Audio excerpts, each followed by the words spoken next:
Morning edition of SEC Sidelines Sports Network and SECU. And Brendan, last night's chatter was just it was active. I mean, really active about Cal from Kentucky to Arkansas and who's going to replace Cal at Kentucky. I saw that. A domino effect, doesn't it? Well, I mean, there was some interesting names being thrown around there. Yeah, there are. And I think we know some of them. Billy Donovan will be mentioned. Nate Oates at Alabama will be a target. So we got Kevin Scarbinsky, Hall of Fame basketball writer, going to join us. Mitch Davis, the MitchDavisShow.com. Tommy Kane on his way back from the Final Four. Yeah, Mr. Wolf is not happy, but he went out there to the Final Four. He'll check in. He's going to try to in the airport when he's on the way back. And Franz Beard is in transit today on his way to Tampa. And I said, well, we'll just try another day. But with this story breaking, he said try to get him on audio only. So if you can make that work, Brendan, and keep the quality, like we said, so we can hear, love to hear what he's got to say. So, hey, smash the subscribe button in the bottom right-hand corner. Hit allow notifications on your phone and tell your friends and neighbors because we're coming back. Got a loaded show. Hang in there. We're ready.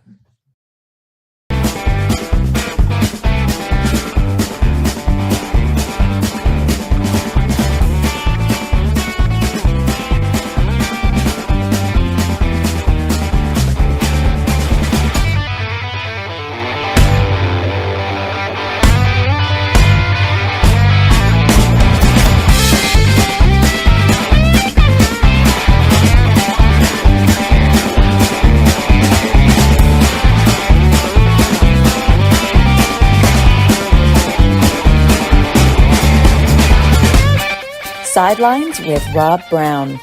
Talk sporty to me.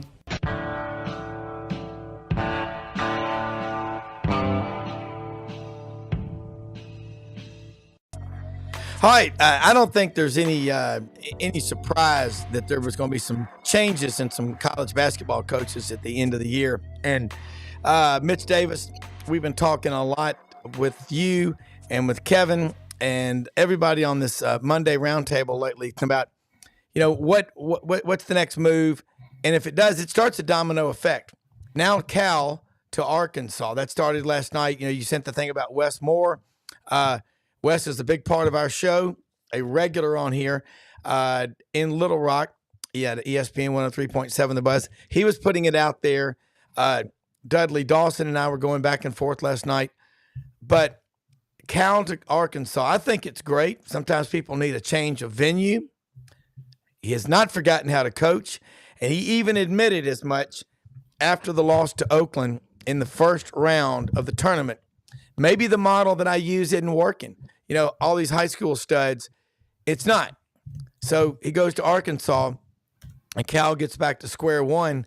Sky's the limit for what he can do. I don't care what anybody says about what happened at Memphis. He left Memphis. He got to Kentucky. It was working at Kentucky, but then it didn't. He goes to Arkansas. I think he's going to just start from scratch and do what he used to do. So, Mitch, welcome, Kevin. And, Mitch, your thoughts real quick before we go to Kevin. Guys, thank you all so much for having me on. So this Calipari thing is the best thing possible for both parties. Really, truthfully, that relationship between Calipari and UK and the donors, Mitch Barnhart, the fans, was so toxic. It was such a negative relationship. It was almost like this was going to end in divorce like it did. Yeah. I think Cal's a good coach. However, I was around him as a fan at Memphis. I've been around him several times in Kentucky with my ties to UK. He's a decent coach. He's a great recruiter, but he's not that next level coach that a lot of people like to paint him out to be. I mean, he's only won one national championship in his career. He's only been to 6 Final Fours in his career. And when you compare him over to Bill Self, Dan Hurley, Jay Wright, Billy Donovan, other coaches that have kind of had a longer career, they've all got more national championships, more Final Fours. Roy Williams, Coach K, all those guys have more national championships than Coach Cal. Coach Cal produces NBA level talent. That's great. If that's what you want and that's what you want to go support, then Coach Cal's your guy. However, people have to kind of realize Cal is almost 70 years old. He's getting up there in age.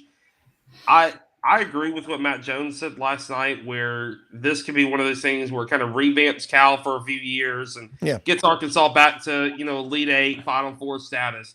But Cal is well known for choking in those big moments. I mean, I can tell y'all from firsthand experience, I was in the arena when Memphis played Kansas back in 2008 during the national championship game. Calipari's coaching is the reason why Memphis lost that national championship game. Calipari's coaching is the reason why Kentucky lost 2015 Final Four to Wisconsin when he didn't play Tyler Ulis and he stuck with his guys per se. And when you look at the history of Kentucky basketball under John Calipari the last 7 or 8 years, yes, if I'm an Arkansas fan, I'm excited because this is something that they haven't had since 1994 when they had Nolan Richardson. But what you have to realize is this has been building at Kentucky. Coach Cal has not done anything of relevance since 2018. He just hasn't, and that's the facts. I mean, he hasn't made it past the, Sweet 16 Sweet 16. He hasn't won an SEC tournament. He hasn't reached the Final Four. He hasn't won a national championship. And he says every single year, oh, I've got the talent. Oh, I've got this. Oh, I've got that. But he fails. I mean, he's lost to St. Peter's. He's lost to Kansas State. He's lost to Oakland. And reading the reports from Matt Norlander yesterday or late last night about how Cal was already kind of shopping around his options to Ohio State and various other places in February, it almost makes you feel like that Oakland loss was kind of one of those where he just didn't care, that he came in, didn't give his best effort. And for a program like Kentucky, that's inexcusable. As far as replacements go, I know we'll talk about that. I have a short list that I've been told by some reliable sources through UK and other places. A couple of these guys, Nate Oates, Dan Hurley. I don't necessarily know if Dan Hurley's going to leave Uconn. Uconn is another blue blood. They're on a dynasty. I mean, Uconn is a dynasty right now, guys. Nate Oates, it really depends. Obviously, and I know anybody will probably agree with this. Kentucky is a better basketball program than Alabama. It's just like saying Alabama football is a better football program than Kentucky football. However, he is building something so special in Tuscaloosa. If Greg Burns can say, hey, we're going to build you a new arena, we're going to give you the pay raise, all the stuff, would Nate Oates leave to go to Kentucky? So those are some question marks, and I've got other short lists that I know we'll talk about here in the next 20 minutes. But you're on to something. But everything I'm saying about Cal and Arkansas having a lot of upside is if he changes the model. Because, Kevin, you heard him after the loss to Oakland when he said, look, maybe the model that I'm using doesn't work. No, it doesn't. He's been knocked out in the first round four of the last 5 times they've been to the NCAA tournament. But change can be good, and in a program like Arkansas where you can win, is Cal a good fit, in your opinion? Great stuff by Mitch, though, already. Well, good morning, everyone. And look, it all depends, as Mitch said. Is he willing to do something different than what he's been doing? Yeah. Because while he has paid lip service to that after these early NCAA tournament exits, these disappointing seasons at Kentucky, he has not changed. Is he willing to change in Fayetteville? And I brought some Walmart receipts here about Arkansas basketball. Yeah. There you go. Just so people realize. And look, and let me preface this by saying, I love Arkansas. I knew Mike Anderson for a long time as a Birmingham guy. Al Dillard, the great three-point shooter on that national championship team in '94, is from the state of Alabama. So I covered a lot of Razorback games. Been to Bud Walton, been to Barnhill, going way back in the day. But Arkansas has not been a championship program for a long time. The last time Arkansas, everybody knows they won the national championship in '94, went back to the Final Four in '95, got smoked by UCLA. Since then, 6 other SEC programs have gone to the Final Four, made 15 combined appearances since Arkansas last went. Since Arkansas last won the SEC regular season in 1994, the same year they won the national championship, 9 SEC programs not named Arkansas have won the regular season SEC championship. And since Arkansas last won the SEC tournament in the year 2000, 9 other SEC programs have won an SEC tournament, at least one. So he's not walking into a program. There's passion there, yes. There's history, but that history has gotten older and older. It's got a lot of dust on it. Can he revive it? Yeah. He's not going to get better players at Arkansas than he got at Kentucky, because nobody in the country got better players consistently than he did at Kentucky. And he couldn't win with them, not at the level that you should win with that kind of talent. So, look, sometimes it's time, and it was probably time some time ago at Kentucky for him to go somewhere else. Good for him. If he's willing to change, good for Kentucky. They get a fresh start. But let's be clear here. Mitch, Kentucky is no longer the best basketball program in the SEC. It was forever and ever and a day. But the last 5 years, you know who the 2 best basketball programs in the SEC have been? Alabama and Auburn. Yeah.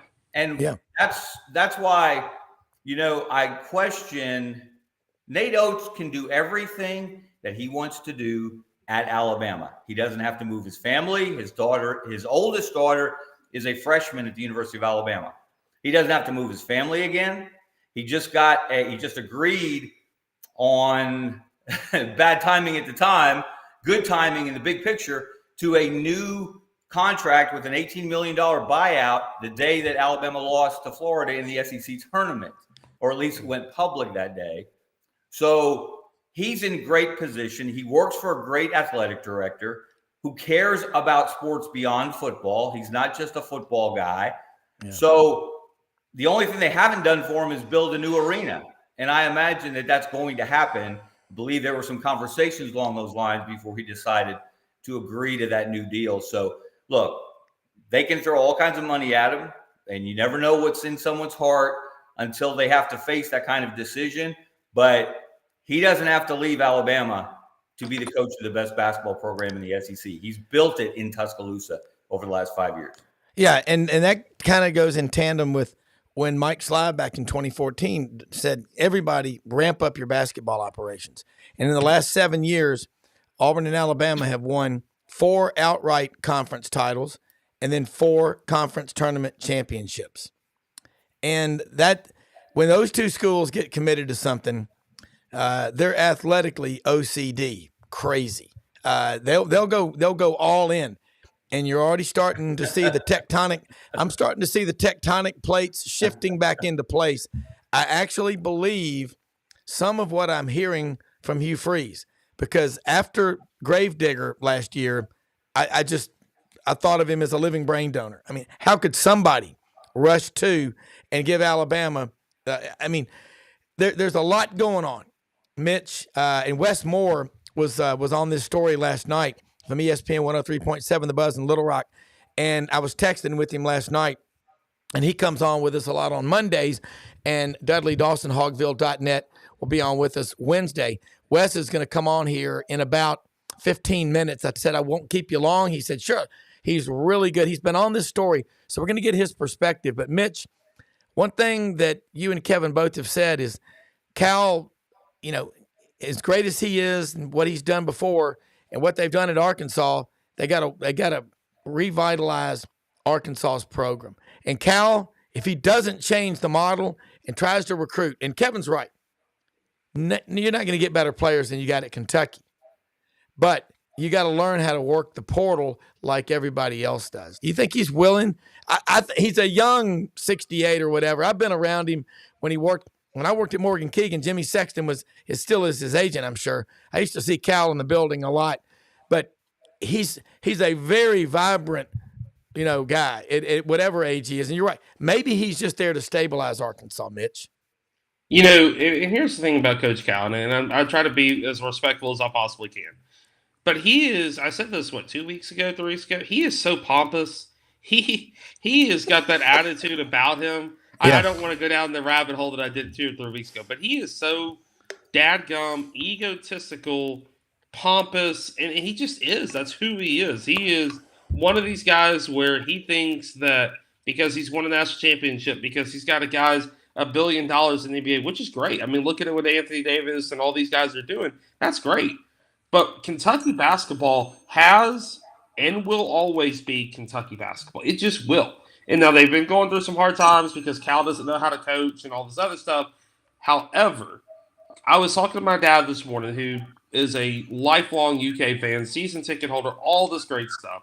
And I said, Dad, when you go back and you remember what Kentucky basketball was under Tubby Smith, that was Kentucky basketball to me. That was my childhood.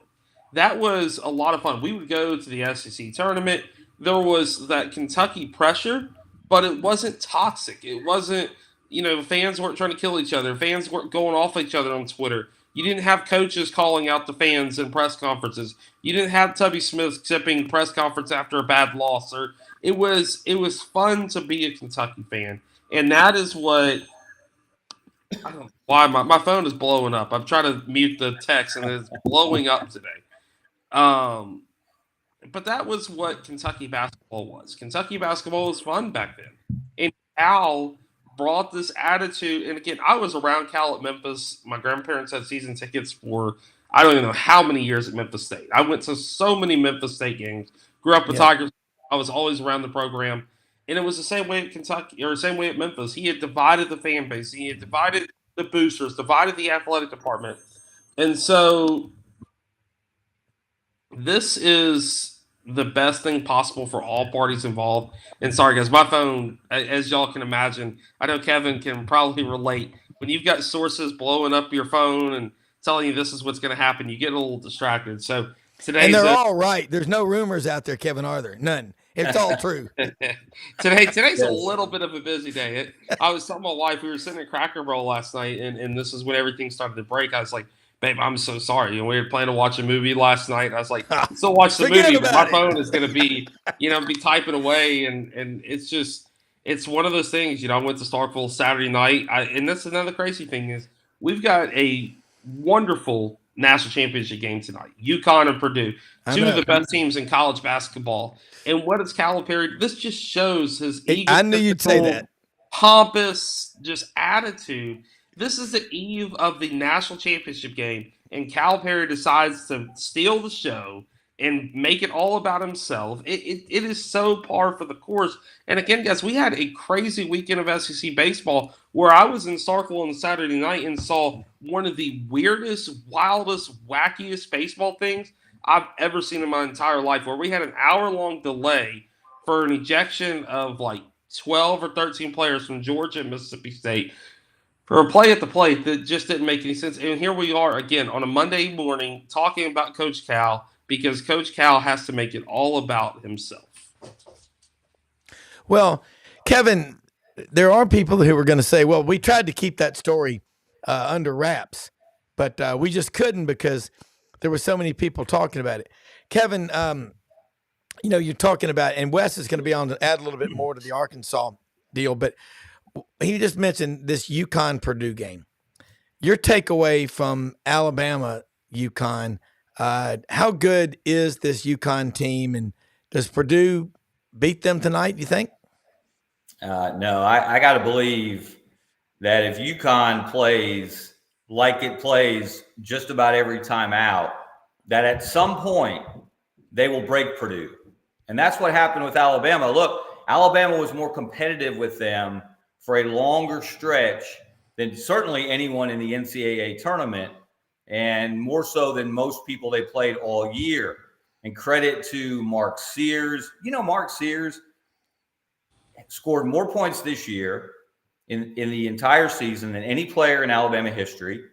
He was third and will finish third in the country in total points scored behind Zach Edey and Tommy Bruner from Delaware. And he will finish second in total points, no matter what happens tonight, behind Zach Edey in NCAA tournament points. Just an unbelievable season. But look at the roster that Nate Oates put together. Aaron Estrada, multiple transfers, started his career at St. Peter's. Grant Nelson from North Dakota State. Latrell Wrightsell, another transfer portal guy.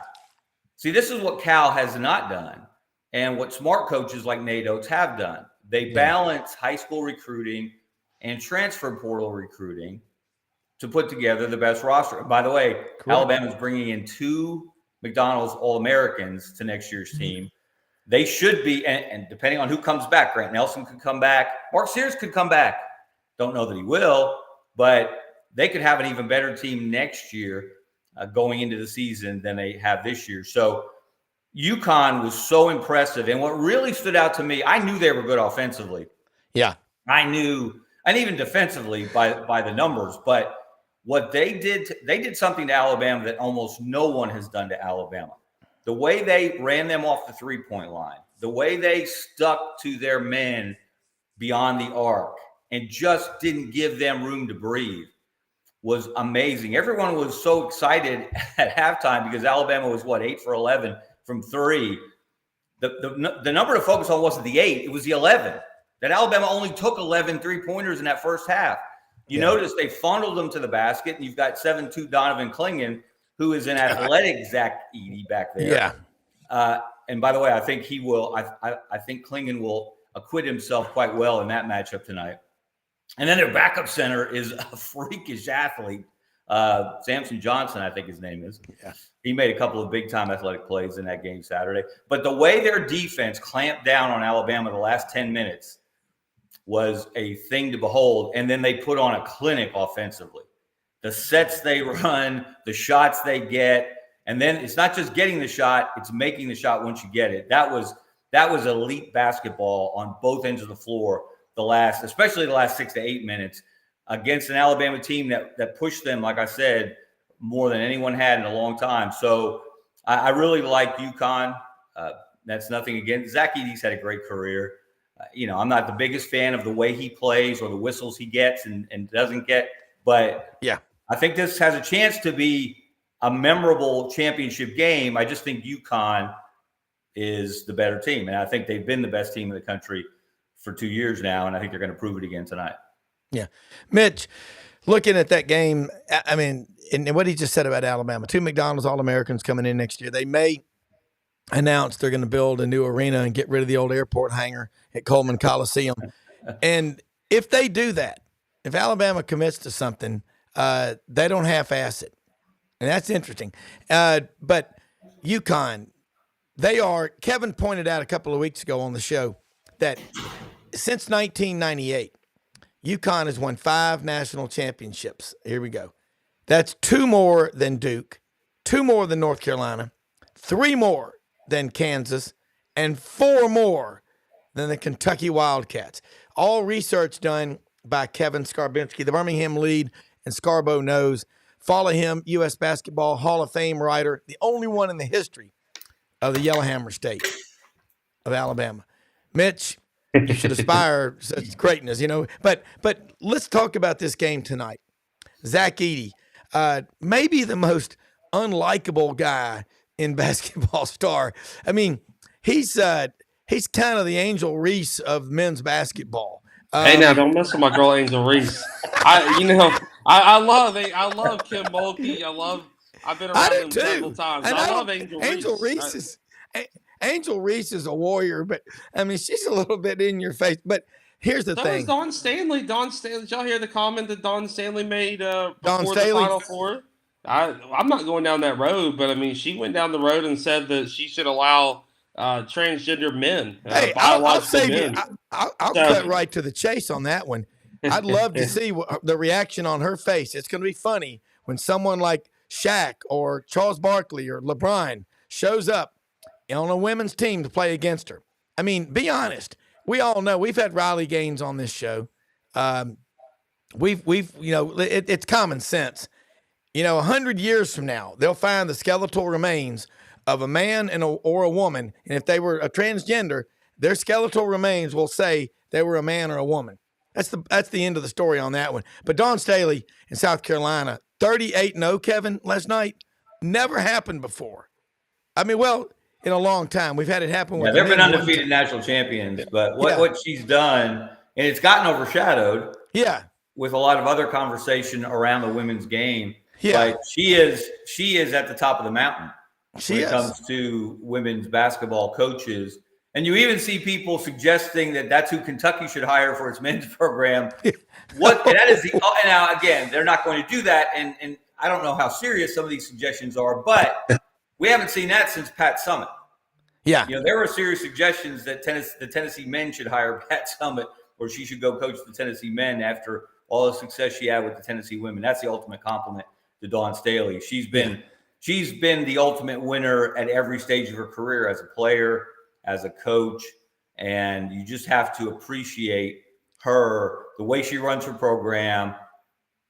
She gave Caitlin Clark all her props in the post game during the trophy ceremony. Yeah. Unlike some other veterans of the women's game who refused to acknowledge Caitlin's incredible contribution to raising the profile of women's basketball. Look at the TV ratings in the games that she's played, the big games she's played the last couple of years. So, no, I'm a big Dawn Staley fan, and you gotta love it because I personally am a fan because she's from Philly.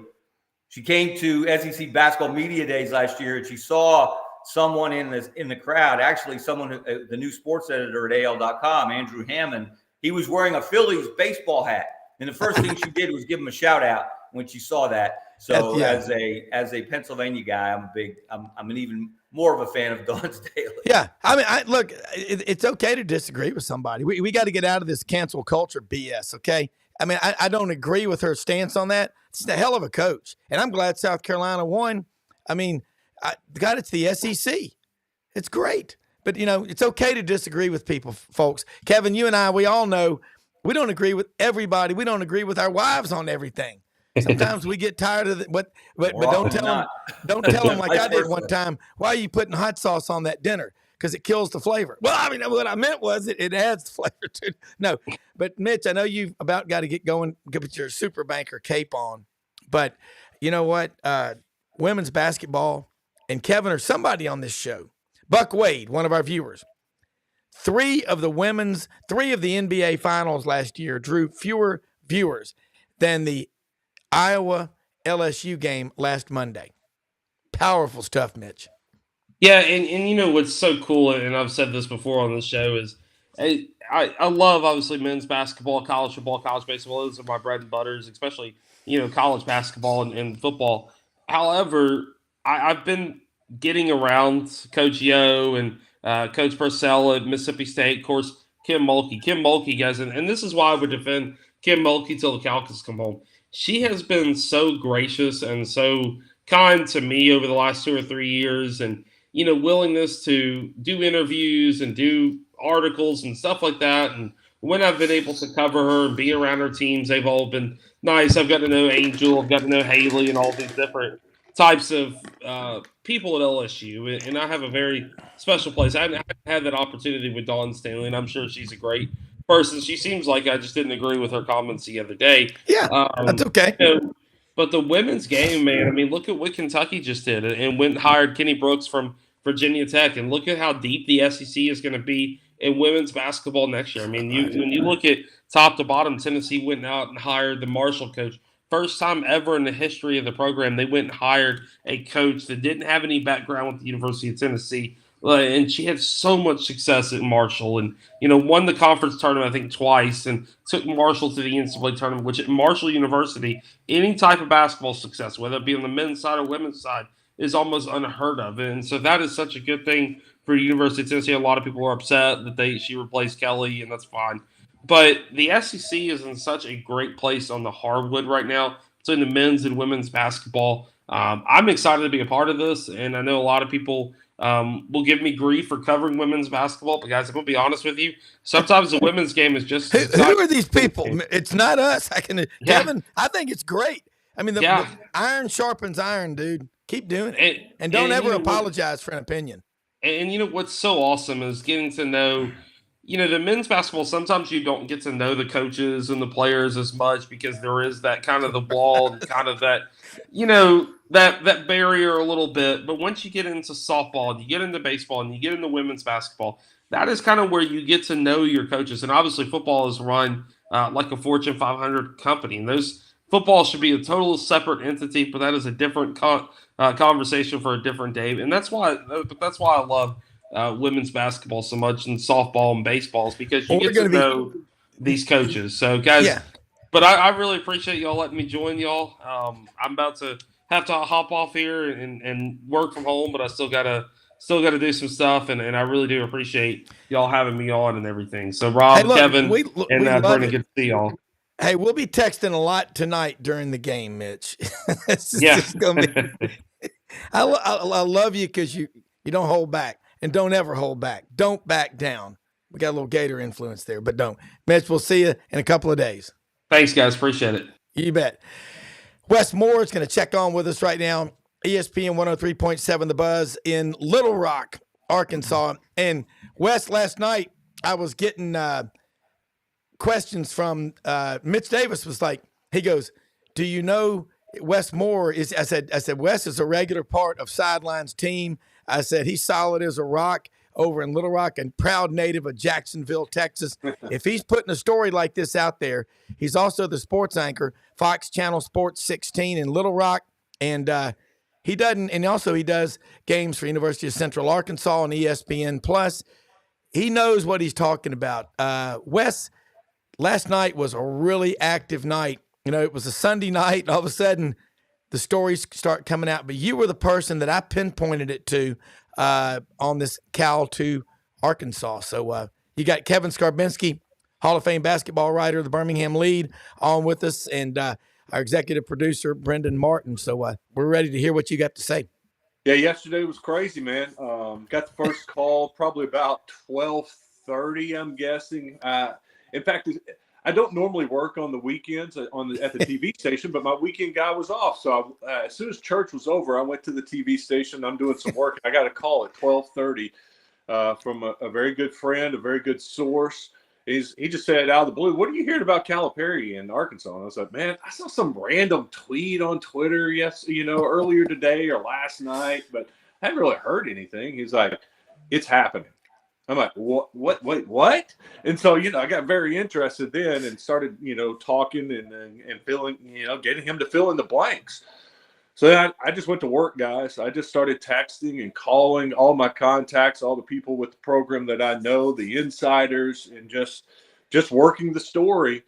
And probably about 3:00 yesterday, I felt really good that this will, I knew it was happening, but I felt very good that it was going to get done. But you just don't put out a tweet without being 100% sure about John Calipari. This is a huge deal. This isn't just Joe Blow from School X coming to Arkansas.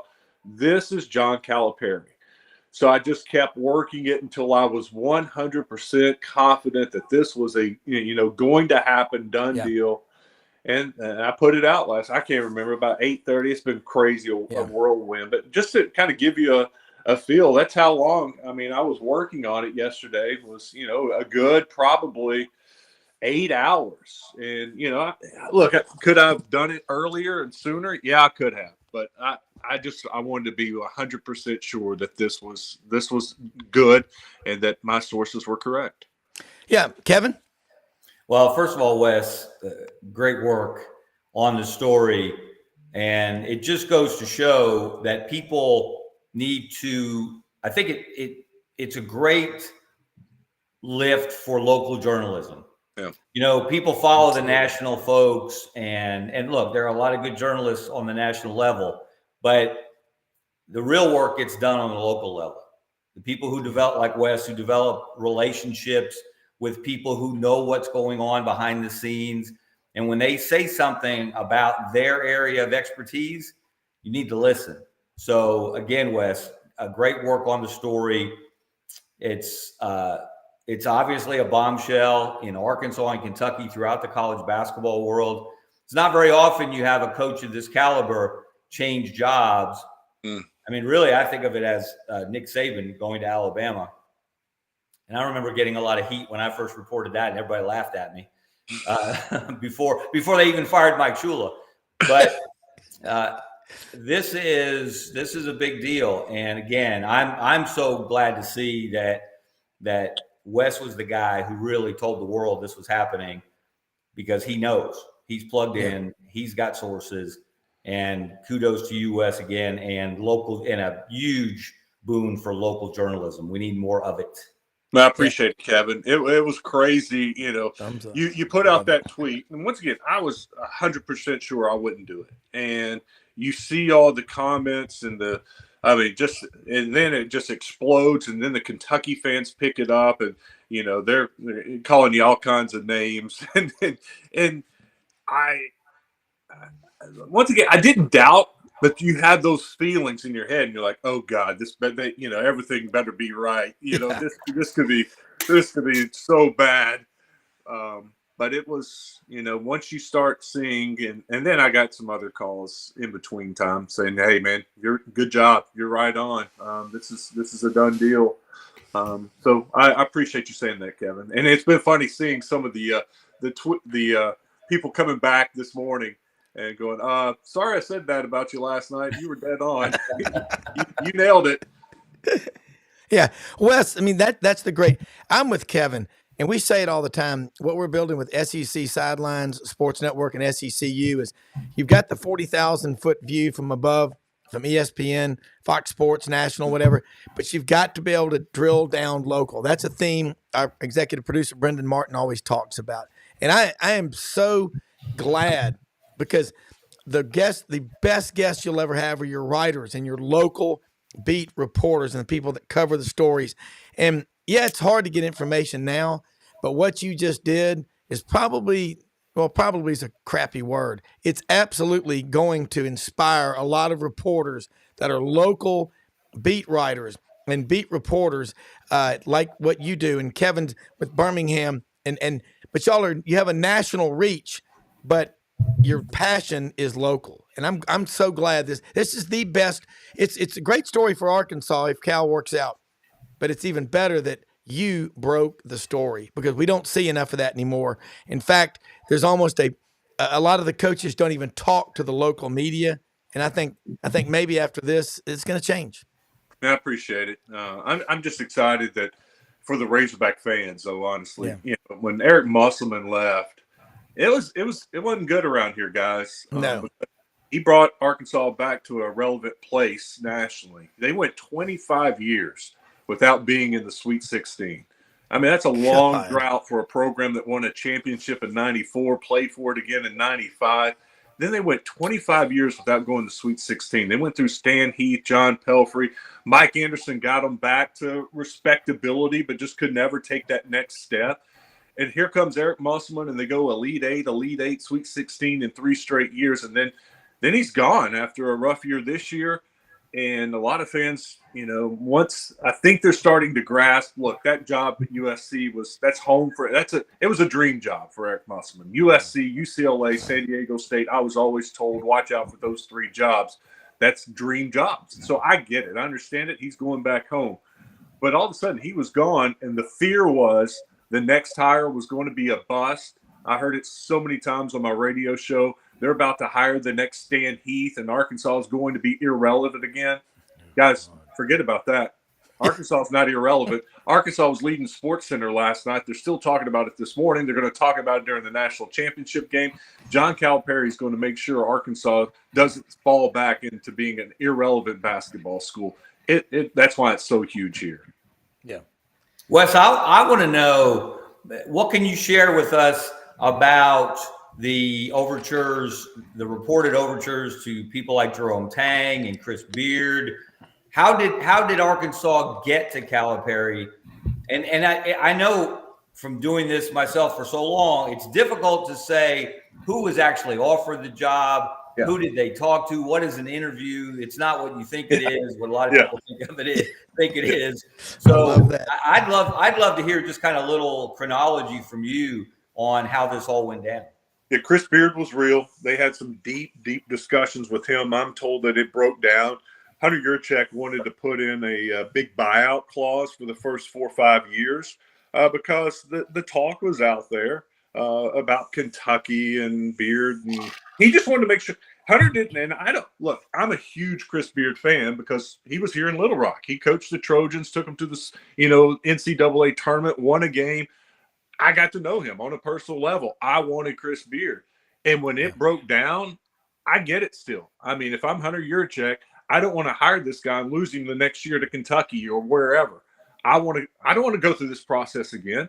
So he tried to he wanted a big buyout in that contract. Beard balked is what I've been told. And that's where it all broke down. And Beard felt a loyalty to Ole Miss for them sticking their neck out and hiring him after what went down at Texas. So the Tang things, I think that was just a conversation, maybe with an agent, maybe with Tang. You're at the Final Four. He's out there. Are you interested?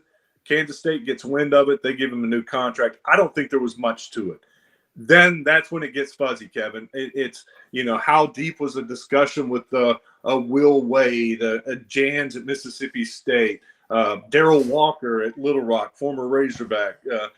That's where it gets a little hazy. There are people who believe those were all just kind of smoke screens, throw it out there while they're doing work with Calipari behind the scenes. Because, this thing didn't just happen in 3 or 4 hours. This was a process that they went through. And in my mind, that this probably started on Saturday, went all day Saturday, and they finalized it yesterday. Yeah. Wes, one thing interesting with Arkansas, they've got powerful boosters. I've got to be in Little Rock tomorrow and Wednesday coming over there for some meetings. And, I mean, you've got the largest off-Wall Street investment bank in America, Stevens. I mean, Warren Stevens probably worth over $7 billion. And then there's the Hunts. There's the Waltons collectively over $250 billion. All that money's great, but you got a great athletic director now, Hunter Yurachek. And y'all are right to talk about Chris Beard, because that was the chatter among all my Arkansas friends was Beard. That was a great question, Kevin, to ask. How close were they on the other ones? And what they didn't do, too, was make the mistake of getting a coach from some mid-level school who got hot in the NCAA tournament, like a Stan Heath from Toledo. And growing up in Memphis, I know what Arkansas can do in basketball. The one question I would like to ask, are you going to be, I know you'll be at the press conference, is Cal mentioned after the loss to Oakland, maybe the model that I've been using doesn't work anymore. The high school one and dones, and it's a collection like what Kevin alluded to with Nate Oates. You get these high school studs, but you also work the portal. And look at Florida this past year. They had a pretty good team, went out in the first round, but all 5 of their starters started their college careers not at Florida. So what about that, Wes? I mean, that kind of line of – because if he changes his model, I mean, when he was in Memphis, John Calipari owned Memphis. And I know he didn't leave. Nobody was happy. And like I heard a great quote the other day, the risk of loving something so much, the problem with loving something so much is that you risk losing it. And that's how fans get with coaches. Whoops. Okay. Well. Yeah, he'll have to dial back in. It looks like he hears us. He's back. Okay. Yeah. So that would be the question to Cal is, hey, people are mad at him because they don't want to lose him. But I know Kentucky fans are frustrated. But the model, if he can, if he goes and does it look what Nate Oates does, the name Calipari, everybody is going to return his calls if they don't pick up, I think he's a great coach, a great recruiter, and he'll figure things out, know. In his mind, he's trying to figure out what is the best way to compete for a title. I think this move is going to not only put a chip on his shoulder, but rejuvenate his career and just inspire him to go out there and get it done for another school. Think about that legacy. If you can win at UMass, you can win at Memphis, you can win at Kentucky, you can win at Arkansas. That's an impressive overall resume for Coach Cal. So I have zero doubt in my mind that is, while he may be 65, he's not just coasting into retirement. This guy wants to win and win at Arkansas. And if that means he has to change his model, that's what he'll do. But I think you look around the NCAA, you've got to use the portal.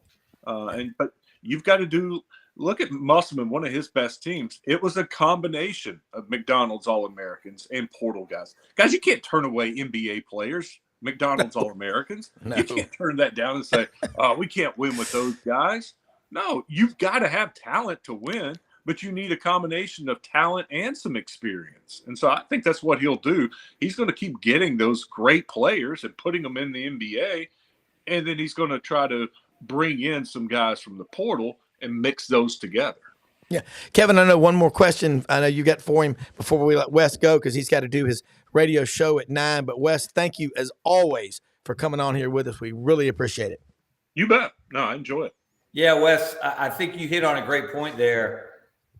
Calipari's been under fire for some time now because obviously the first half of his tenure at Kentucky was far more productive than the second half. So the opportunity to get a fourth school to the Final Four, I don't know how many coaches have done that. It's got to be, if any have done that with 4, that's a pretty special opportunity that he has. And he is as young a 65 as it gets. Yeah.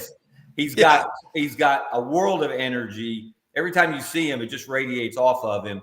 And yeah, people, you can say he's arrogant. People say he's got an attitude. Well, he's in the Hall of Fame. First of all, we should remember that. How many SEC basketball programs have hired an existing Hall of Famer as their head coach? They've developed Hall of Famers, but how many have hired one?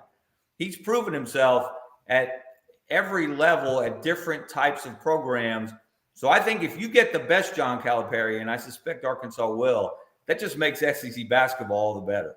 Yeah. Think about the rivalry. I mean, already Arkansas-Kentucky was a good rivalry, and it's gotten better here lately because Arkansas has been better. But can you imagine? And the SEC's got to go home and home with Arkansas-Kentucky this year, right? Absolutely. Oh, yeah. Everything changed. But you know what? No, the schedule's already out. They don't have a home. That's not part of their rotation. Arkansas's got A&M, Mississippi State, Missouri, I believe it is their 3 permanent type opponent. They've got to change. They got to work on that. I mean, this has got to be, must-see TV twice a year with Arkansas and Kentucky. But, man, I'm just thinking ahead right now what that's going to be like when either Arkansas goes to Kentucky or Kentucky comes to Arkansas next year. God, so much fun. Oh, hey. Yeah. Hey, let them know how they can follow you, Wes. And I know you got to get going. But again, as always, thank you so much for your great work. You bet, guys. Go to Twitter, Wes_more, 2 S's in West, _more. Go download the Buzz app, 1037 The Buzz. You can watch us online, 1037thebuzz.com. And now we're streaming like you guys. We're on Facebook, Twitter, YouTube. You can watch the shows right there on your laptop, your phone, whatever. You can watch us or listen to us. Hey, I got the app on my phone, and I will be listening to you today as soon as I get off of here. So thank you, man. Appreciate it. Guys, have a great Wes. All right. Yeah, and Kevin, I that means the world to everybody out there, like what Wes does. Because like I said, I'll be in Little Rock tomorrow and Wednesday, and I watch him, on news all the time, Fox Sports 16. And I'm with y'all both. This rejuvenates it. Cal, again, if you're ever around that guy, hey, there are people that are 45 that are old, and just, kind of give up. He is not even close to that. And I think he got a little, just go back and watch his press conference after the loss to Oakland. That says a lot about him. And hey, ego, arrogance, find me a great coach. Nick Saban doesn't have any ego, does he? Nothing wrong with that. I don't see a problem with it. But you've been around a lot of coaches. Kind of expand on that. Well, let me also say that there's a side of John Calipari that most people don't see.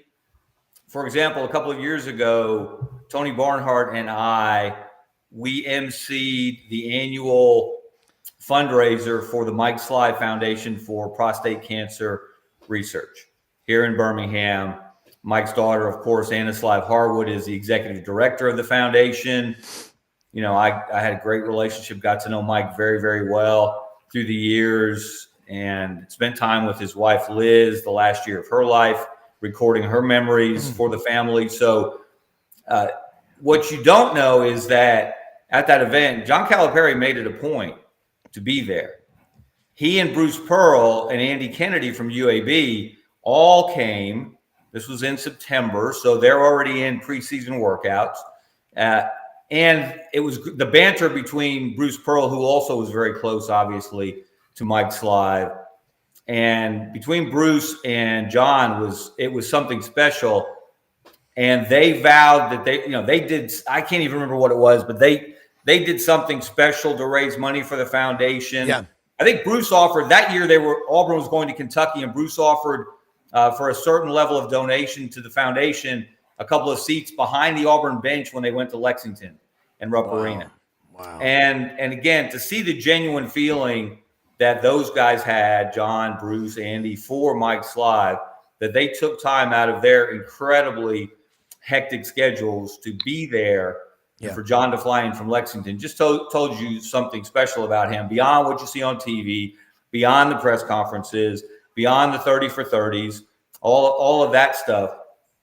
So like I said, he really stayed too long at Kentucky. Most coaches now will tell you, you can't stay anywhere longer than 10 years. People get tired of you. They've heard all your stories. They've seen your act.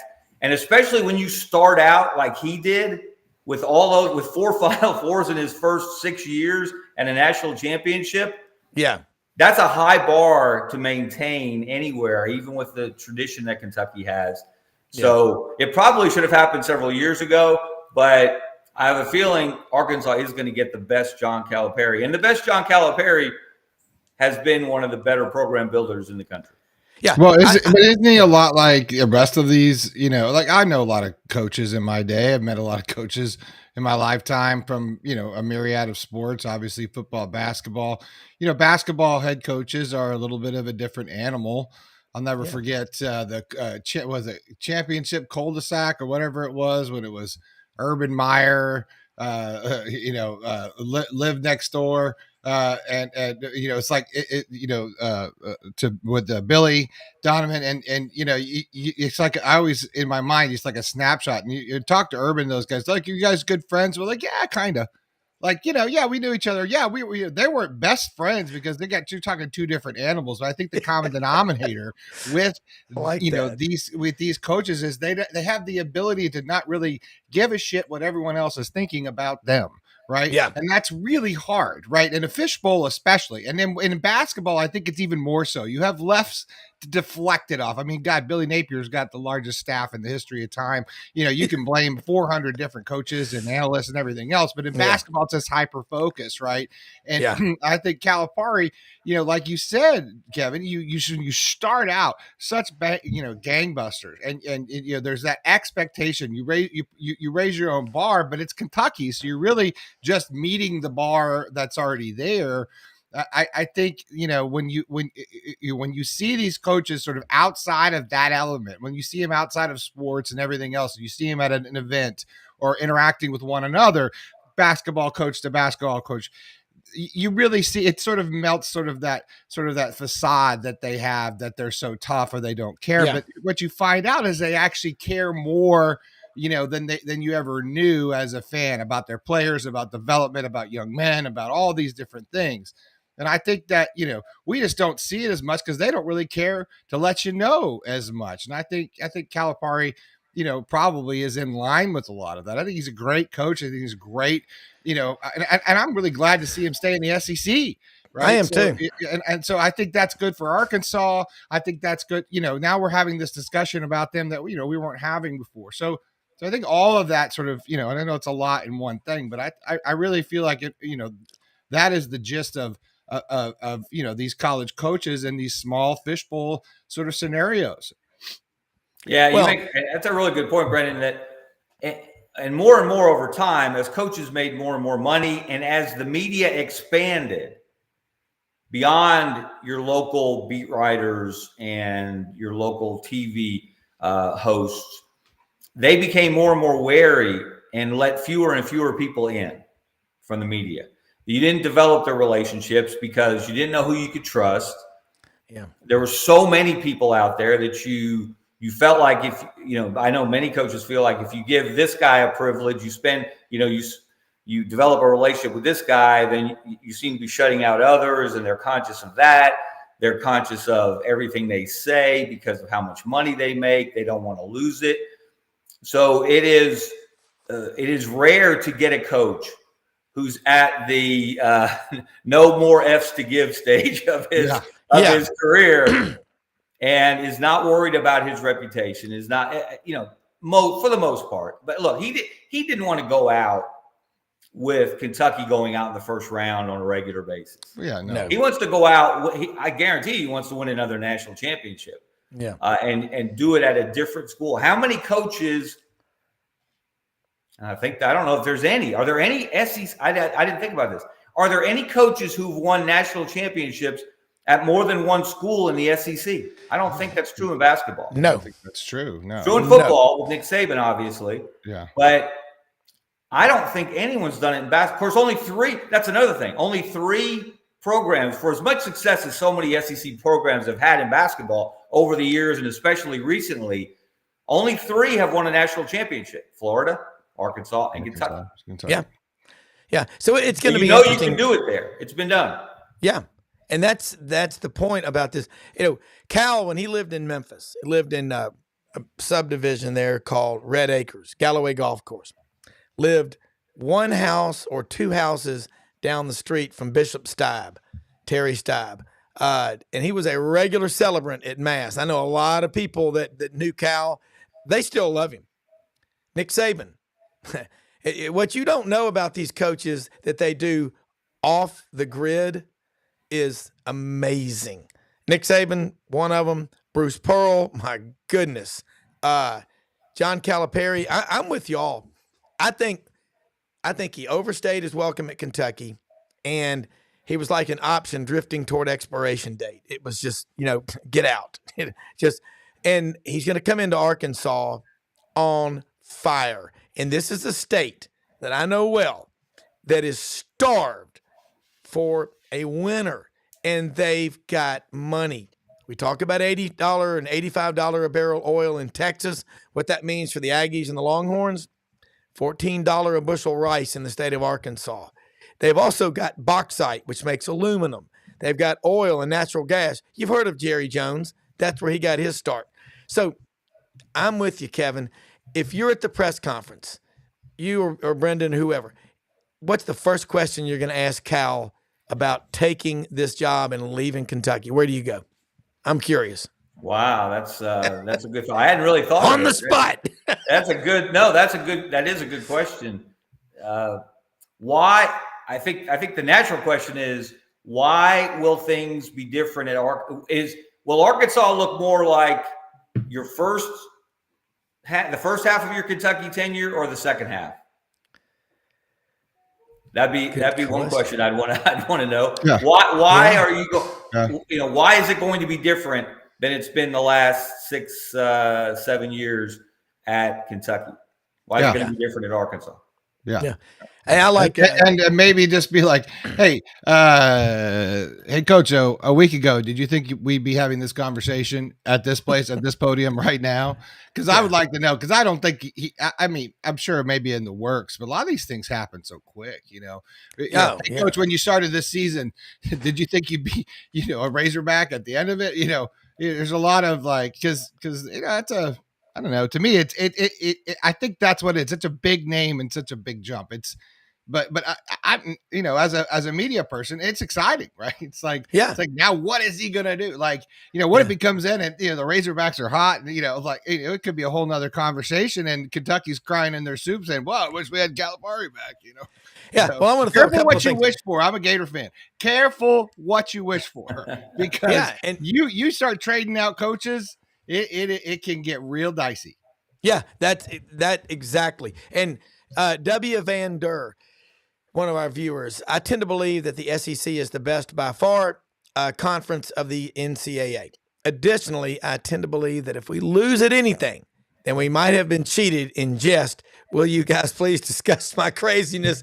And also, the Bass Factory. I'll take a 77% winning percentage any day. Your thoughts and comments, Coach. I'll hang up and listen. Roll Tide. What do you got? Well, what do you got, Lauren? Hey, it's the craziness that makes the SEC the SEC. Yeah. Listen, if you've got some free time, you want some fan entertainment, go back and look at my Twitter timeline. Saturday evening, about the time the Alabama-Uconn game ended, and a Twitter war broke out between Alabama and Auburn basketball fans over whose Final Four run was better. Think about that. In the state of Alabama, on the day Auburn had its spring football game, at the end of a week in which Roll Tide Willie was a VIP on the football practice field in Tuscaloosa. Yeah. Alabama and Auburn fans were fighting and taking shots at each other over whose Final Four run was better. Yeah. The round ball rivalry in this state has gone to higher ground. 10 years after Anthony Barbee against Anthony Grant, we are debating the quality of Final Four runs. That is pretty special, and that tells you the level of fandom that we're talking about. Look, I've known Alabama basketball fans, Auburn basketball fans, UAB, Sanford, you name it, for a long, long time. What that meant for Alabama to break through their personal glass ceiling, to get to Glendale, to get to the Final Four, that is special. Just as it was special to longtime Auburn fans when they got to Minneapolis in 2019. Yeah. Just as it was special for Florida. I was there in 2000. Well, they were there before. I was there in 94 when they were in the Final Four in Charlotte. In 2000 when they were in the championship game against Michigan State in Indianapolis. And then when they got those back-to-back in 06 and 07. I missed the first one. I was in Atlanta in 07. So that is special. And I think we're going to continue to see SEC basketball play at a high level. The thing that somebody's got to do now, though, it's been since 2012 since an SEC program has won the national championship. Somebody's got to break through. I wouldn't be surprised if it's either Auburn under Bruce Pearl or Alabama under Nate Oates. Or both. Yeah, or both. I mean, they could play each other. Who knows? But I'm great. Oh, my goodness. That would be Armageddon right there. That's where my head went. Tigers like, in the national championship game in basketball. God, it would be implosion. Yes, forget the eclipse. That would be the equivalent of 1,000 eclipses. It would. Yeah, that would be the ultimate eclipse. And you would need shades to dim the burning fires because it would be insanity. I mean, Ghostbusters. You need those Oppenheimer goggles. Yeah. You need those Oppenheimer goggles. They watch the Trinity test. Yeah, you would. I mean, but see, you love. This is why I try to tell people, you cannot have a rivalry if you're pulling for your rival to lose every game. That does not work. I mean, but at the same time, you don't want them to be so great that you can never beat them. All you can do, though, is Coach Dye used to say, Auburn people just need to focus on Auburn, not worry about Alabama. Easier said than done, but that's what makes it so much fun. But the coaches, the boosters, and all the money, you look around at the Walton money, what that can do at Arkansas, the Hunts, the Stevens. There's a lot of it, but you still got to have a coach. And now they got a guy, John Calipari, who Dr. Kevin Elko is a brilliant sports psychologist. When I was at Regions Morgan Keegan, he came and would speak to us. That's still one of the greatest. You should subscribe to his daily, content that he puts out. And I tell you, another one we had was Dr. Robert Moss. And my dad is a narcoleptic, and I'm kind of like that. But he was the sleep doctor from Cornell University. The man was paid $13,000 an hour to come speak about the value of sleep and all like that. Someone asked me what he said. I said, I don't remember. I fell asleep. But the first part of his talk was very good. But look, awesome stuff, awesome content, folks.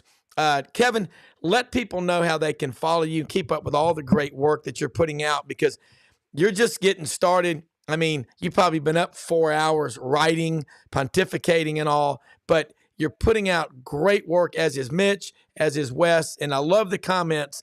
You're first class because you show, respect to another journalist and all. And that's what we all grew up with.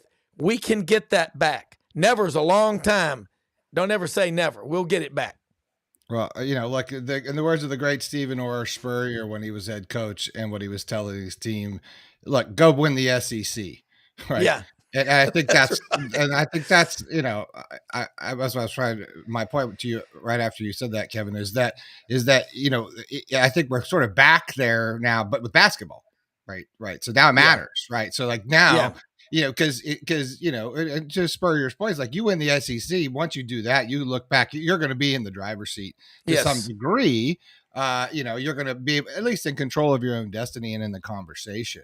And I think that's a wonderful thing during the regular season to sort of point at, right? Just it's a good locker room fodder. It's a good thing to say, hey, look, let's go beat the SEC teams. That's what matters. And I think that's what's exciting, because we're seeing fans now turn to basketball, right? It's like, if you've been an SEC fan have you been a fan of a SEC team your whole life?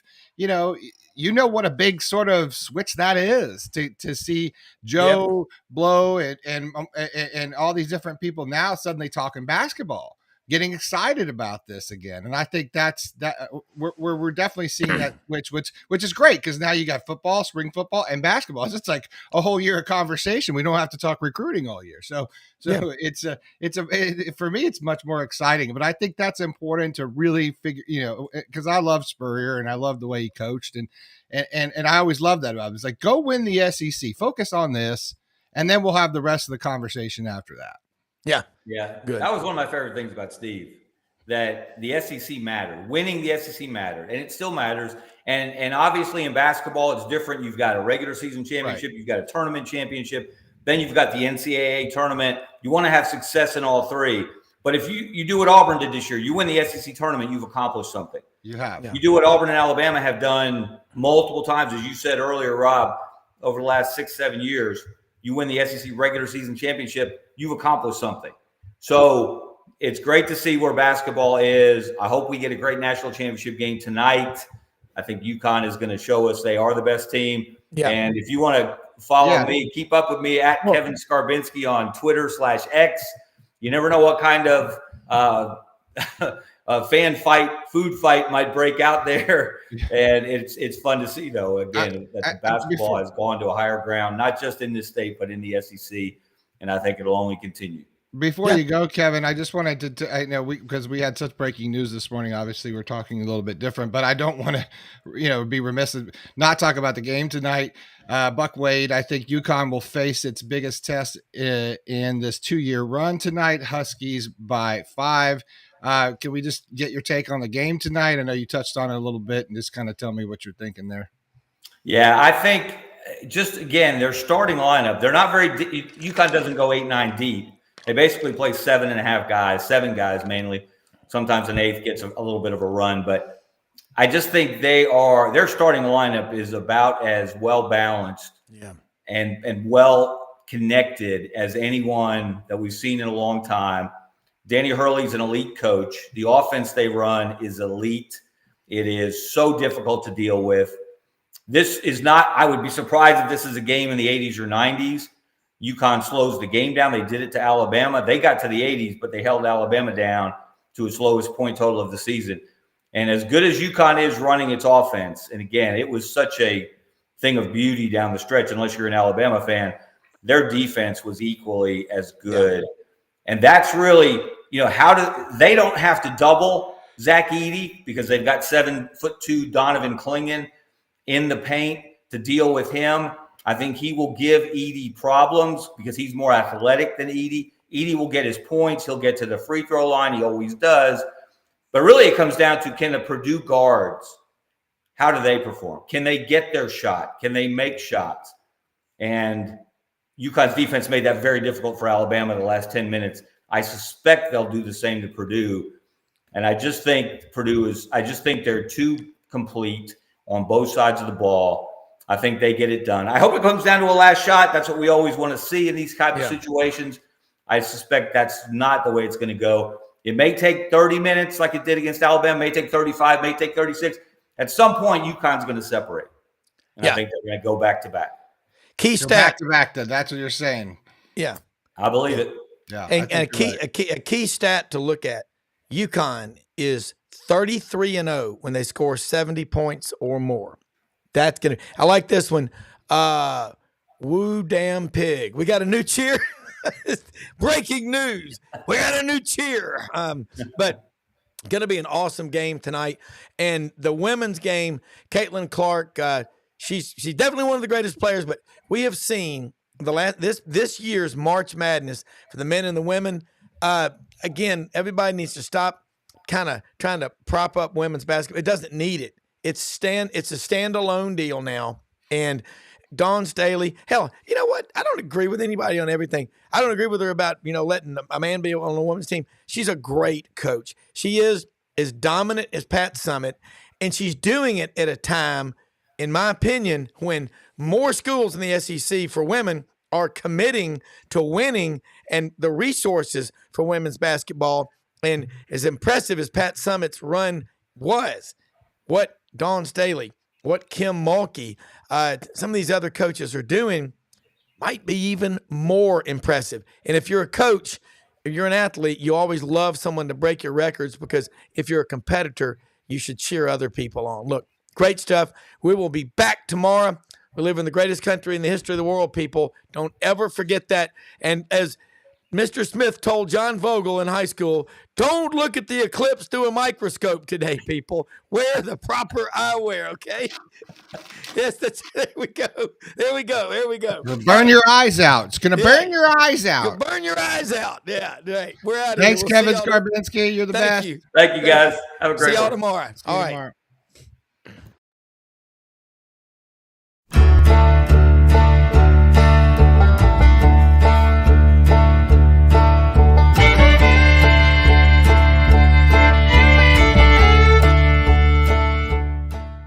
In a perfect world, you'd set a health goal and results would happen overnight. In this world, the real world, it takes time, dedication, and the right support to achieve your best self. The Vitamin Shop's health enthusiasts are here to make sure you're not wasting a single moment on the wrong supplements. From the highest quality sports nutrition and superfoods to the most sought after trends, you'll find a huge variety of science-backed solutions for every goal. And the people to help guide you along the path to greatness. Unbelievably, every 2 minutes in our communities, a child is either bought or sold for sex. I am Ari Dickey, board member for the Nashville Anti-Human Trafficking Coalition. Join me and millions of others in our fight against human trafficking and for its victims by helping to educate the most vulnerable among us, our middle and high school students. Go to nhtcoalition.org, become a partner, and help keep our families safe, because none of God's children are for sale.